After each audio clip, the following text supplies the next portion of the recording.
أعوذ بالله من الشيطان الرجيم. بسم الله الرحمن الرحيم. قل أرأيتم إن جعل الله عليكم الليل سرمدا إلى يوم القيامة من إله غير الله يأتيكم بضياء أفلا تسمعون. قل أرأيتم إن جعل الله عليكم النهار سرمدا إلى يوم القيامة من إله غير الله يأتيكم بليل تسكنون فيه أفلا تبصرون. صدق اللہ العظیم. سورہ القصص آیت نمبر 71 اور 72 آپ کے سامنے تلاوت کی. اللہ تعالیٰ اپنی وحدانیت کے دلائل بیان فرما رہا ہے. ان لوگوں کے عقائد کو نگیٹ کر رہا ہے کہ اللہ کے مقابلے میں جو ہے اوروں کو کھڑا کرتے ہیں، چاہے وہ انبیاء ہوں، صلحاء ہوں، فرشتے ہوں، انسان ہوں، جن ہوں. اللہ فرماتا ہے کہ اے نبی صلی اللہ علیہ وسلم ان سے کہو کبھی تم لوگوں نے غور کیا کہ اگر اللہ قیامت تک تم پر ہمیشہ کے لیے رات طاری کر دے، من الہ غیر اللہ یأتیکم بضیاء، اللہ کے علاوہ کون تمہارا الہ ہے جو تمہارے لیے روشنی کو لا سکے، دن کو لا سکے.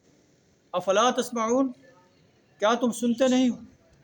قل ارأیتم ان جعل اللہ علیکم النہار سرمدا الی یوم القیامہ، ان سے پوچھو کبھی تم نے سوچا کہ اگر اللہ ہمیشہ کے لیے تم پر دن طاری کر دے قیامت تک کے لیے، من الہ غیر اللہ، اللہ کے علاوہ کون سا الہ ہے، یأتیکم بلیل، جو تمہارے لیے رات کو لا سکے، تسکنون فیہ، جس میں تم سکون حاصل کر سکو. افلا تبصرون، کیا تم بصارت سے کام نہیں لیتے؟ یہ رات اور دن انسانیت کے لیے بصارت کا سامان ہے. اللہ انسانوں کے لیے دن جو ہے بھیجتا ہے تاکہ اس میں معاش حاصل کر سکے. دن کا تھکا ہارا انسان پھر اللہ رات طاری کر دیتا ہے تاکہ وہ رات کو سکون حاصل کر سکے، پھر صبح تازہ دم ہو کر اپنے معاش میں لگ جائے، اپنی ذمہ داری میں لگ جائے. وَمِن رَحْمَتِهِ جَعَلَ لَكُمُ اللَّيْلَ وَالنَّهَارَ، اللہ کی رحمت ہے، اللہ نے تمہارے لیے دن اور رات بنایا ہے. لِتَسْكُنُوا فِيهِ، تاکہ تم رات کو سکون حاصل کرو. وَلِتَبْتَغُوا مِن فَضْلِهِ، اور دن بنایا ہے تاکہ تم دن کے اندر اللہ کا فضل تلاش کر سکو، اپنی معاش کا بندوبست کر سکو. وَلَعَلَّكُمْ تَشْكُرُونَ، اور تاکہ تم اللہ کا شکر ادا کر سکو. اللہ نے تمہارے لیے رات اور دن بنا کر تمہارے لیے اتنی آسانیاں پیدا کر دی ہیں.